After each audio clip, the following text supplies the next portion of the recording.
que tenemos preparadas para la tarde de hoy.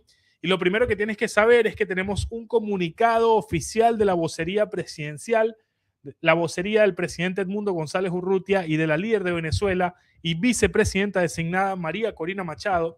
Han publicado un comunicado oficial donde se informa que las excarcelaciones de los presos políticos ocurridas durante este día 25 de diciembre no constituyen liberaciones reales. Aunque algunas personas inocentes han podido salir de prisión y reencontrarse con sus familias, continúan siendo sometidas a procesos judiciales arbitrarios, medidas cautelares restrictivas y mecanismos de coacción por parte del régimen. Vamos a leer un poquito qué es lo que decía ese comunicado de la presidencia. Mira, aquí dice Roger, no hubo comida, no hubo familia. Lo siento mucho, mi hermano. En espera a ver qué pasa, dice Zulay. Saludos, mi amigo, desde Carigua, Venezuela. Oye, Carigua, Navidad triste. Ángel, vamos, que eso pronto viene la felicidad y nos va a venir en derroche. Vamos a ser felices de verdad, como lo merecemos. Yo los entiendo totalmente, mis amigos.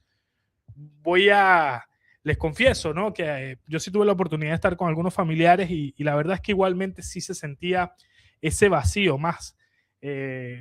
Barineses y venezolanos, además también hicimos un encuentro de barineses y decía una de las personas que estaba allí, ¿no? Que es el papá de una gran amiga que ustedes conocen, la jefa del Comando con Venezuela, Adriana Flores. Decía él, oye, me siento como si estuviese allá en Barinas, aquí, conversando con ustedes, pero después alguien dijo, sí, pero no estamos. Y no estamos todavía tenemos que seguir luchando.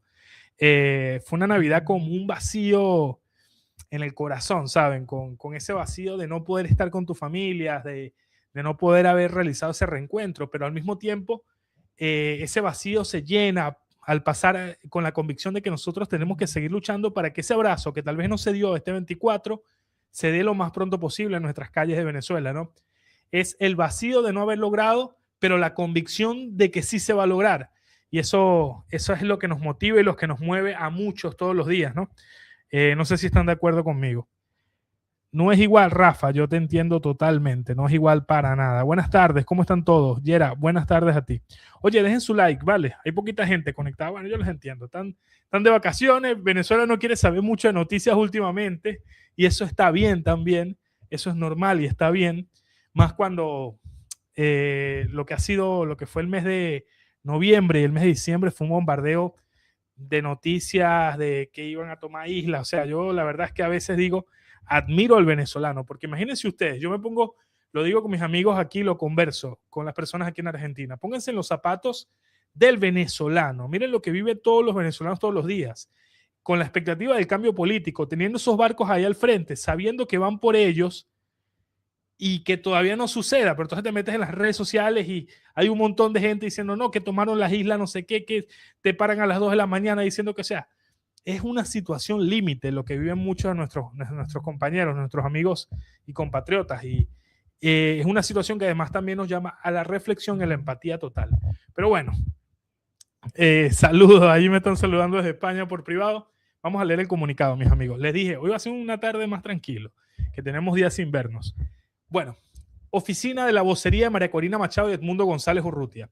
La madrugada del 25 de diciembre se produjeron excarcelaciones de presos políticos desde distintas cárceles de Venezuela. Se trata de personas inocentes, entre ellos adolescentes, adultos mayores y personas con enfermedades crónicas, que fueron sometidas a procesos judiciales arbitrarios, sin acceso a la defensa y que han sufrido torturas, tratos crueles, inhumanos y degradantes, desapariciones forzadas e incomunicación. Hoy pueden dormir con sus familias después de meses de sufrimiento y separación. Aún quedan en Venezuela más de 900 presos políticos en más de 90 centros de reclusión que deben volver a casa. Estas excarcelaciones no pueden ser consideradas liberaciones, ya que las personas siguen sometidas a procesos judiciales injustos, con medidas cautelares que restringen su libertad y que además permanecen coaccionadas por el propio régimen. En muchos casos tienen temor de hablar y de reportar las violaciones sufridas. Sus salidas de prisión no representan, como la propaganda oficial busca posicionar, ningún tipo de progreso político por parte de una dictadura criminal que utiliza la violencia judicial como un método de control social. La persecución, la criminalización de la disidencia y la tortura siguen siendo aplicadas como método de castigo para impedir el cambio político en nuestro país y además la liberación de todos los venezolanos. La denominada puerta giratoria es una táctica utilizada por el régimen para cubrir con rapidez las vacantes de presos políticos, quienes son el único recurso renovable del régimen de Venezuela. Estamos leyendo el comunicado de la presidencia de Venezuela sobre las excarcelaciones que se dieron en las últimas horas. La mayor parte del sistema carcelario venezolano no prevé ningún tipo de manutención, alimento, insumos de higiene ni atención de salud para quienes están injustamente detenidos. Estas excarcelaciones se deben a la lucha incansable de los familiares de las víctimas, que además de pagar las extorsiones para que sus seres queridos puedan sobrevivir, no han dejado de exigir su justa liberación al ser personas inocentes con todos los riesgos que esto implica. Lo que el régimen muestra como liberaciones busca hacer una distensión política y diplomática, cuando en realidad ahora más que nunca se necesita mayor presión al régimen criminal para poner fin al aparato represivo y de horror a los que están sometidos los venezolanos. Exigimos a los gobiernos democráticos, a los organismos internacionales, a las organizaciones de derechos humanos y a los medios de comunicación del mundo libre que rompan con todo intento de normalización de la dictadura. Intensifiquen las sanciones individuales contra los responsables de estos crímenes, respalden activamente los procesos ante la Corte Penal Internacional y asuman como objetivo claro la salida del régimen y el desmantelamiento completo de su aparato represivo junto a la liberación total e incondicional de todos los presos políticos. No más puerta giratoria. Los ciudadanos venezolanos injustamente detenidos no pueden seguir siendo rehenes ni ficha de negociación. Este es el comunicado de la vocería oficial de la presidencia de Venezuela, Edmundo González Urruti y María Corina Machado. Publican este comunicado donde yo se los resumo, por ahí si alguien se perdió. Les comento qué es lo que dice el comunicado, que lamentablemente la situación actual con los presos políticos responde a un interés del régimen de crear propaganda, busca confundir a los ciudadanos con este tema, primero porque no sabemos la cifra exacta. Ya el Foro Penal ha advertido de forma reiterada que el régimen utiliza o libera a presos políticos comunes y los suma como presos, o los suma a presos comunes y los suma en estas listas de presos políticos. Entonces, por eso es que tarda tanto la verificación del número exacto.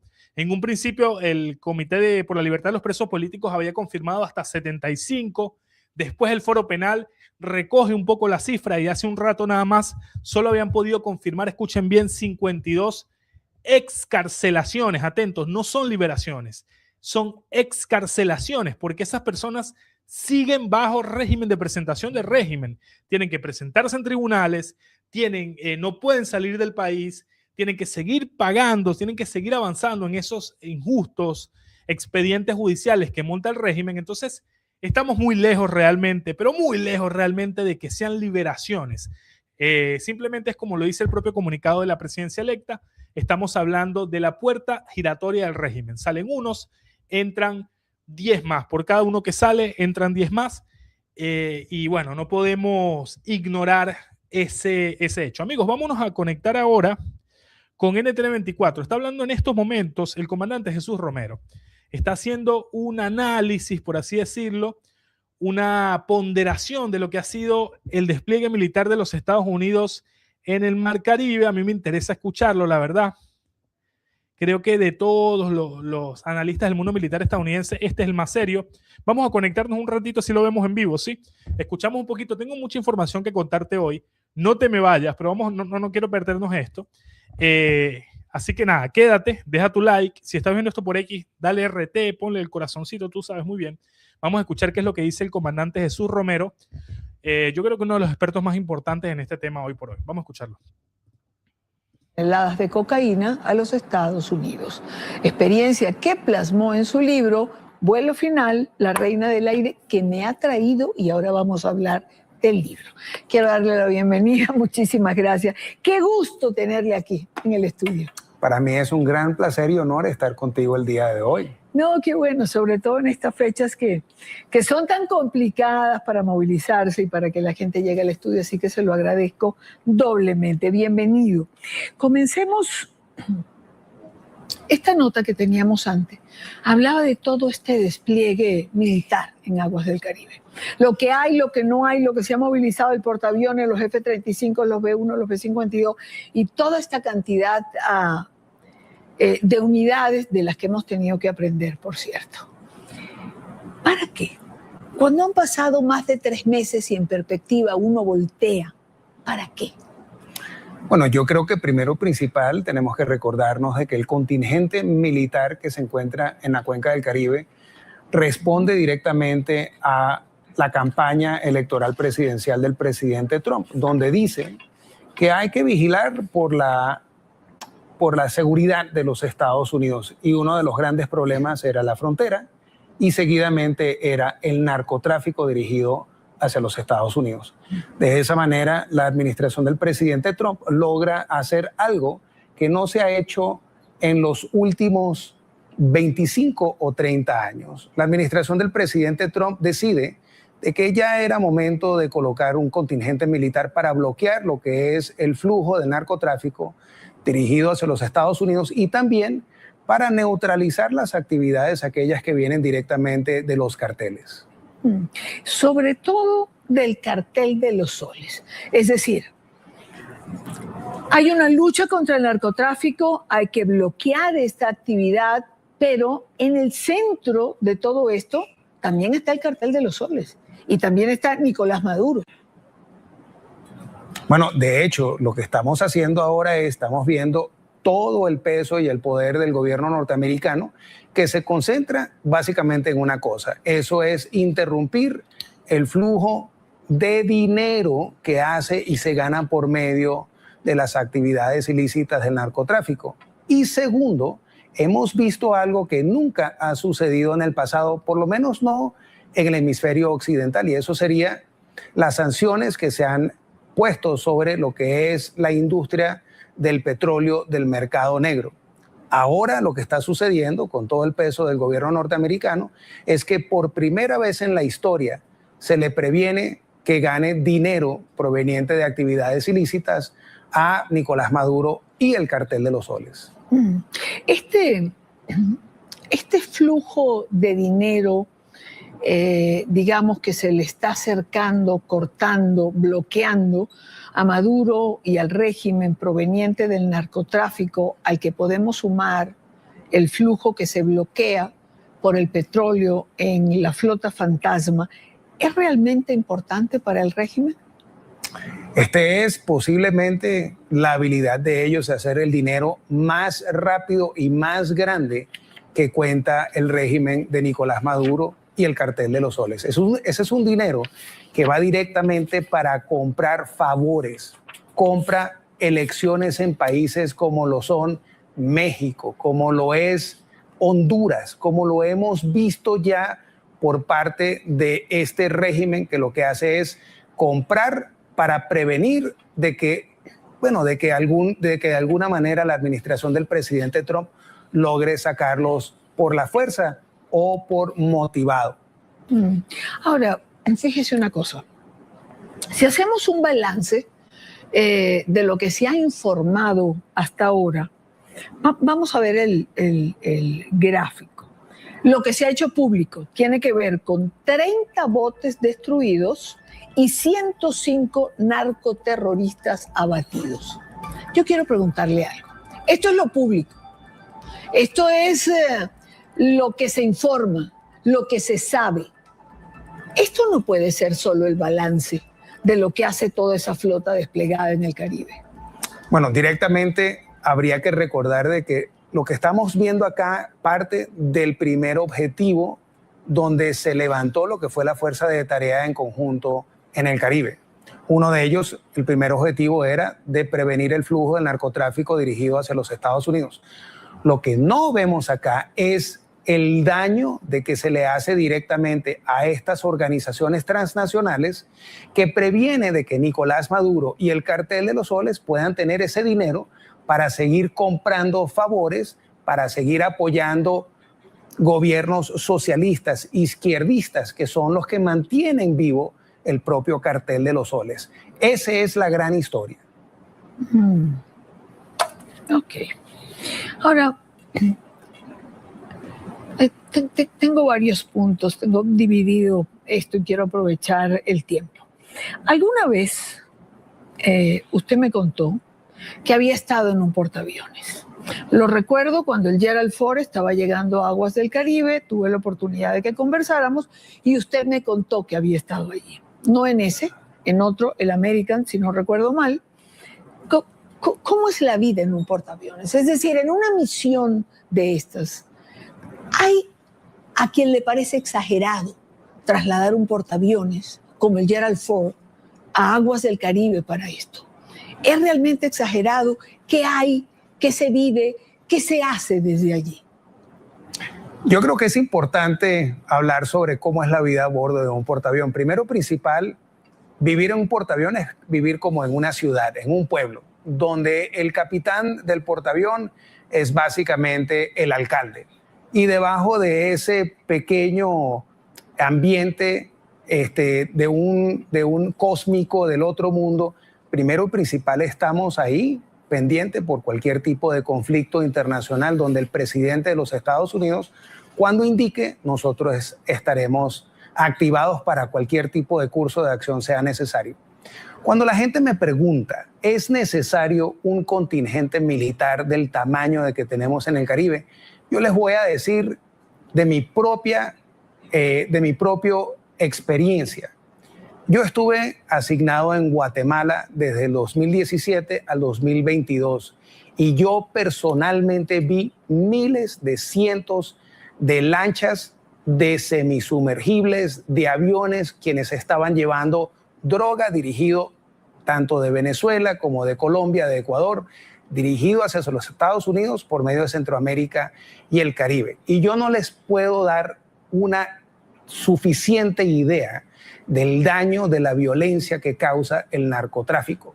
Cuando la gente me dice a mí, eso lo podemos ayudar o arreglar por medio de embarcaciones de guardacosta, mi respuesta es no, no se puede hacer por medio del título 10 o el título 14 de la ley norteamericana, porque simplemente no nos damos basto. Cuando la gente me dice, entonces la respuesta es un portaavión, yo diría que necesitamos más plataformas para poder parar el flujo del narcotráfico dirigido hacia los Estados Unidos. Si ese no fuera el negocio, si ese no fuera la motivación, no necesitaríamos un portaavión en el Caribe. Ahora, fíjese una cosa. ¿Será que esto me lo he preguntado a mí misma? ¿Será que no tenemos conciencia exacta, señor Romero, de lo que significa el narcotráfico? ¿Será que no conocemos exactamente ni el daño que hace, ni lo que es capaz de movilizar, o de lo que es capaz de intervenir, o del daño que es capaz de producir?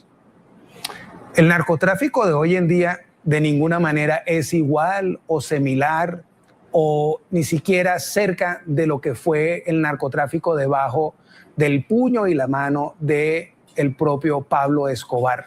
Esos días que representan en las películas de Netflix y en otros libros, eso no sucede hoy en día. Hoy en día estamos hablando de un narcotráfico que tiene un alcance internacional.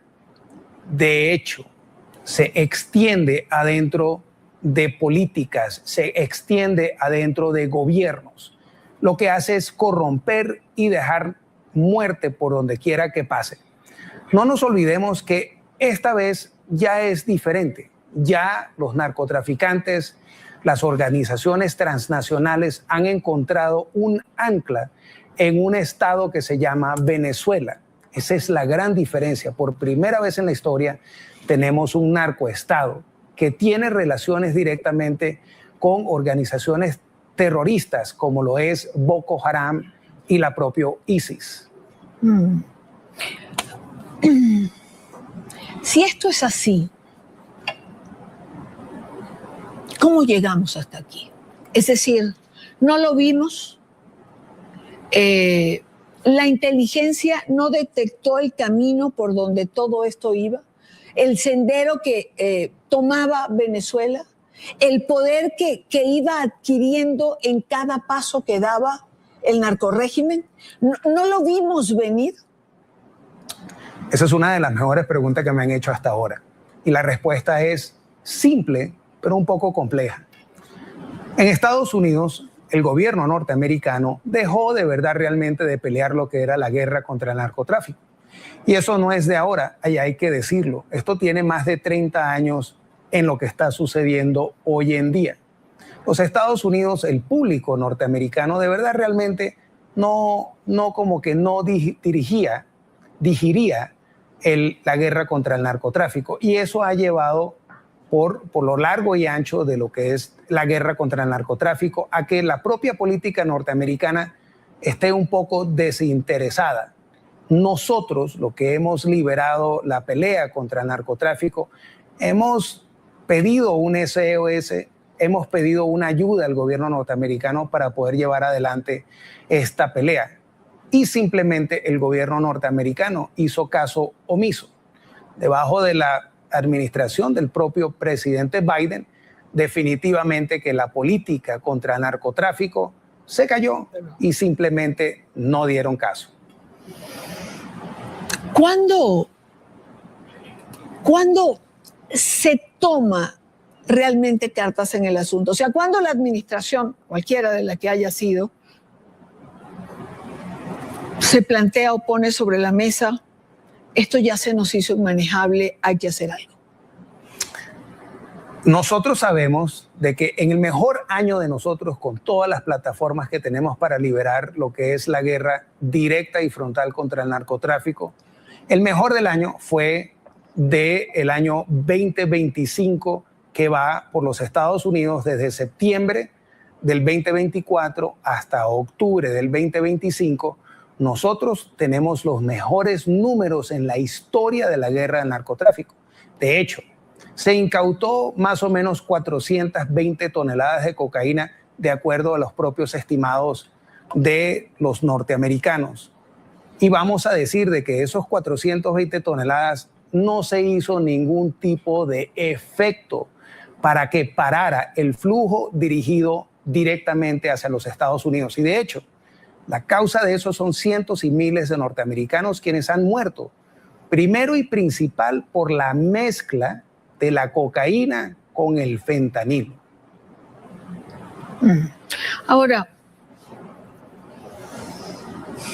yo no había visto, por más que, es decir, cuando el fentanilo empieza a traducirse en consecuencia directa a la población de Estados Unidos, quizás fue un punto de quiebre. Pero no había visto yo, o no recuerdo al menos, algún tipo de acción de la que estamos viendo ahora, que para uno puede ser exagerado, pero cuando uno le escucha, lo que ha sido el tránsito hasta llegar aquí, uno entiende que algo había que hacer.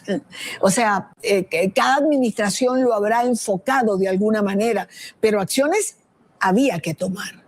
Ahora, cada vez que yo entrevisto a alguien en relación a esto, usted mismo, que hemos hablado varias veces, siempre hay una palabra: inédito. Esto es algo inédito, este es un despliegue inédito, nunca habíamos visto esto en el Caribe. Bueno, me imagino que es tan inédito como el poder que ha adquirido el narcotráfico, tan inédito como el poder que ha adquirido el propio Cartel de los Soles, tan inédito como el poder que ha llegado a manejar el Cartel de los Soles.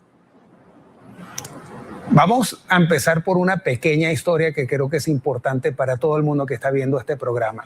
Primero y principal, cuando se dan las negociaciones por la paz entre el 14 y el 16, aquí mismo en Colombia, simplemente empezaron a buscar lo que era el futuro de una nueva vida, de una nueva vida sin el terrorismo, sin la guerrilla. Pero realmente lo que estaba sucediendo atrás de todo esto era de que se estaba cocinando un plan. Este plan tenía dirigido un gran objetivo. Simplemente era que lo que eran los miembros de la guerrilla, los líderes de las FARC, los que llevaron a cabo las negociaciones desde La Habana, aquí unos individuos que se rehusaron a ser parte de la negociación de paz se fueron a Venezuela. Esos serían Jesús Santrich e Iván Márquez.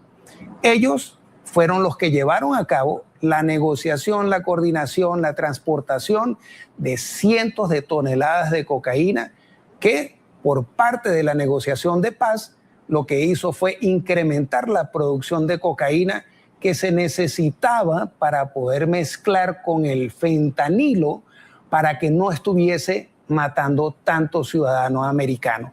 ¿Y qué es lo que tenemos hoy en día? Tenemos un narcoestado que se llama Venezuela, donde todavía miembros como Iván Márquez tiene la latitud y la libertad de operar adentro de Venezuela como que si fuera directamente de él.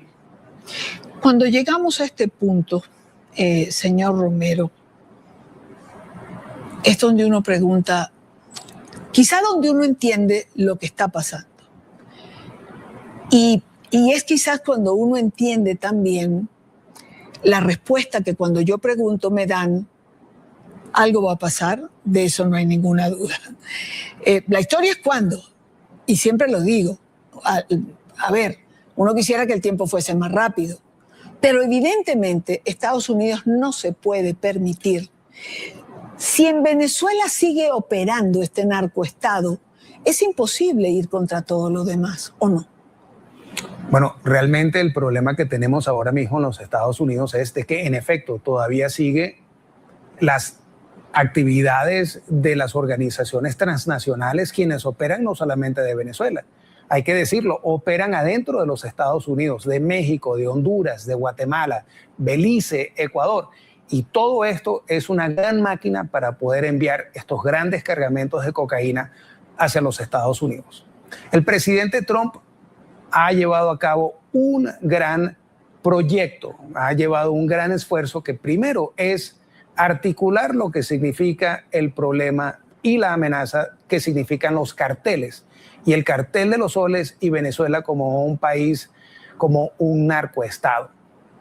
Se lleva adelante, se encasilla esta amenaza, se ponen adelante los títulos que se necesita para contrarrestar esta amenaza, se llevan a cabo las sanciones que se necesitan sancionar.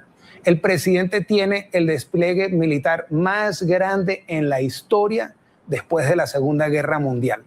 El presidente y su administración tienen un plan que, en mi opinión y en mi evaluación, es un plan que se lleva a cabo manteniendo todo lo que es esta amenaza que corresponde hacia los Estados Unidos. El presidente, cuando quiera actuar y llevar a cabo esa acción última para liberar o para sacar lo que es el cartel de los soles de Venezuela, eso lo veremos en su propio momento cuando sea correcto. Hablemos del libro. El vuelo final, La Reina del Aire, relato de un crimen real.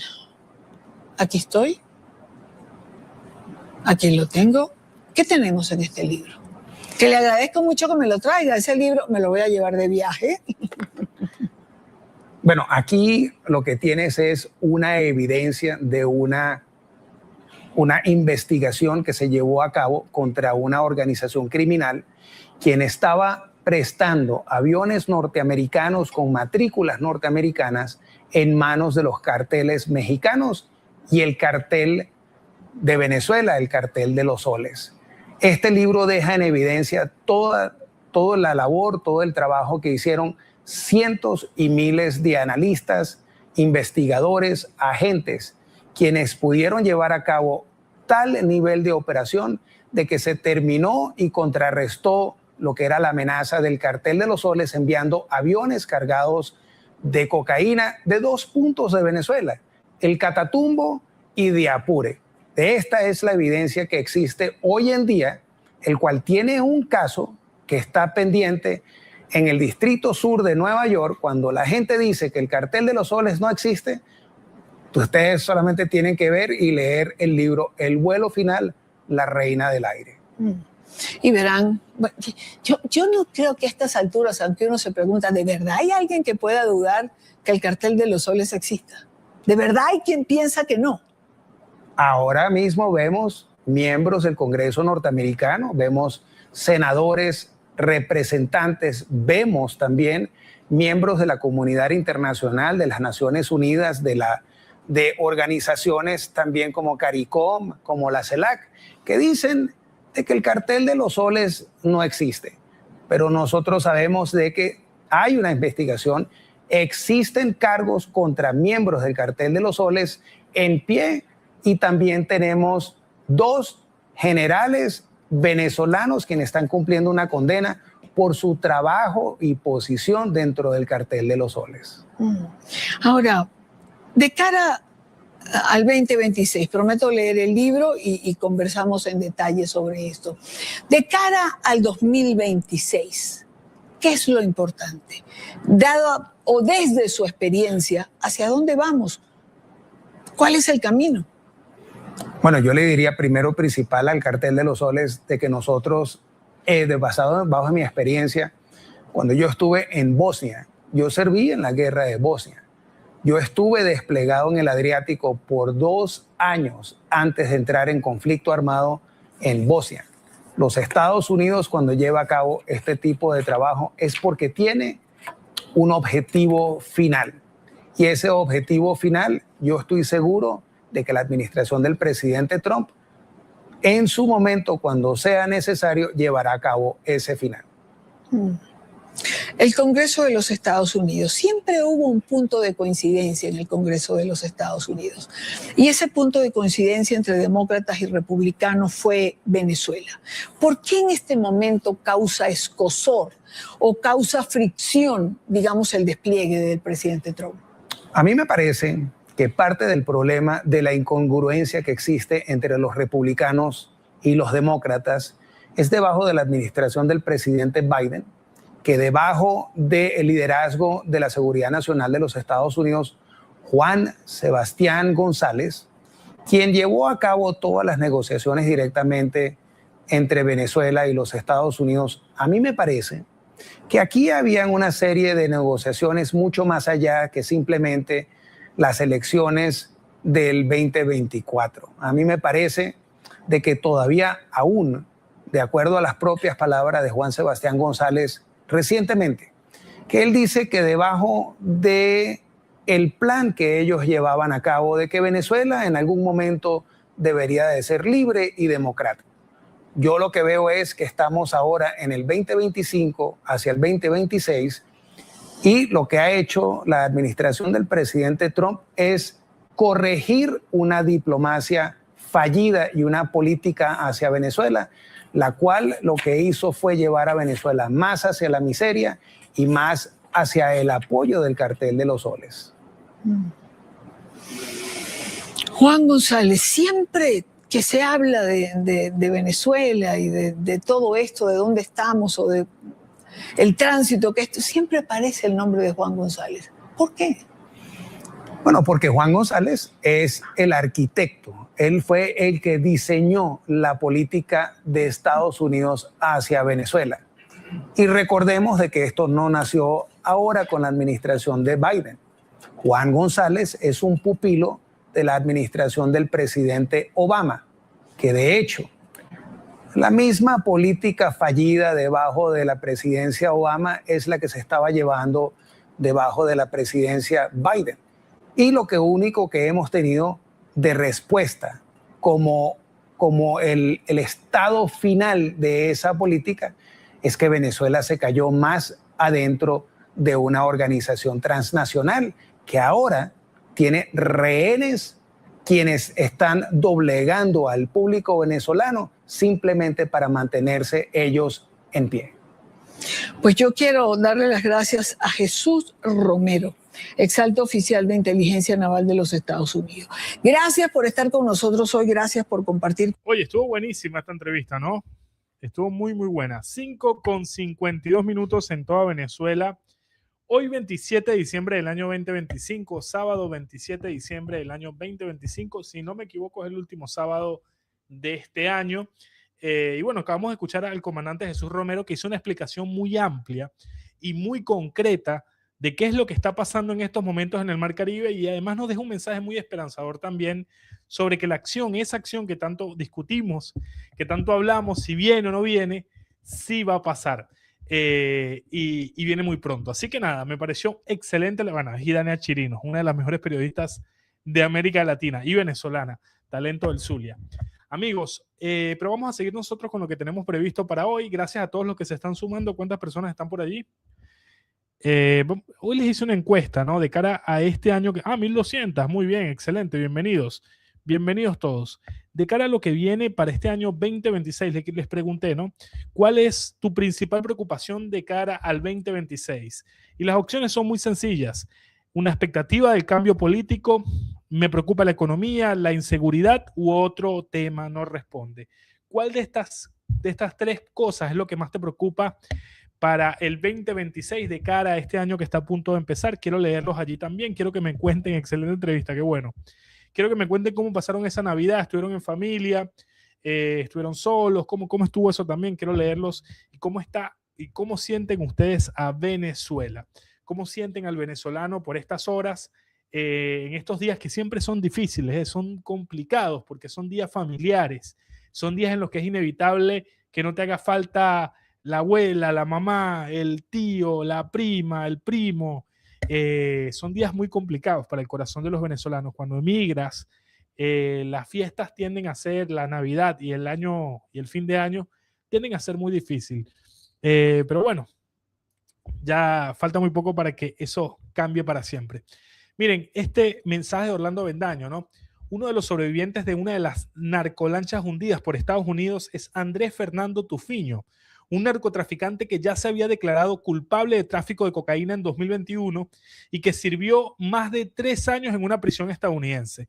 El año pasado fue deportado a Ecuador y volvió a traficar. Imagínense ustedes, importantes periódicos, también el New York Post está entrevistando sobrevivientes de los ataques de los Estados Unidos en el Mar Caribe, y lo que encuentran es que son narcotraficantes, que ya tienen expedientes, que ya han pasado por estas cosas, que están reincidiendo en este tema, pero los angelitos de que tanto hablaba Maduro no aparecen por ningún lado. Y esta noticia también es muy importante, también de Orlando Bendaño, que viene del New York Times. La política fuerte de la administración Trump contra Maduro nació en la oficina Oval en mayo de este mismo año, en una reunión entre Trump, Rubio y Stephen Miller. Stephen Miller es el coordinador, ¿no? de todas las decisiones en la Casa Blanca. Se plantearon varios objetivos, como por ejemplo sacar a Maduro, eliminar el narcotráfico y potenciar acuerdos petroleros y deportar a inmigrantes. La operación comenzó en una primera fase que implica bombardeos a narcolanchas. Se ha discutido ya una segunda fase que ya implica operaciones especiales en territorio venezolano. La iniciativa o la postura más dura vino de parte de Trump y Rubio, y Miller es el que está diseñando todas las propuestas y las acciones. Esto lo revela hoy mismo el New York Times, sábado 27 de diciembre. Me pareció muy interesante, una noticia muy curiosa para entender un poquito qué pasa dentro de esa caja negra que es la administración del presidente estadounidense, de las cuales vemos decisiones, pero no sabemos cómo se llegan a estas, ¿no? Entonces el New York Times nos cuenta que 3 personas están involucradas en lo que es la toma de decisión de esto. Estamos hablando en primer término del presidente Trump, por supuesto, el secretario de Estado Marco Rubio y Stephen Miller, el coordinador de gabinete de la Casa Blanca. Ahí lo tienen. New York Times, información interesante que es bueno saberla también. Esto también es importante, mis amigos, y es que el día de hoy, el día de ayer, 26 de diciembre, la agencia de noticias Reuters publicó una imagen de un bombardero MQ-9 Reaper. Estaba estacionado en el principal aeropuerto internacional de Puerto Rico, y se pudo ver este dron estacionado allí en medio del aumento de las tensiones entre Estados Unidos y Venezuela. Yo les voy a comentar una cosa, porque todo esto del despliegue militar y los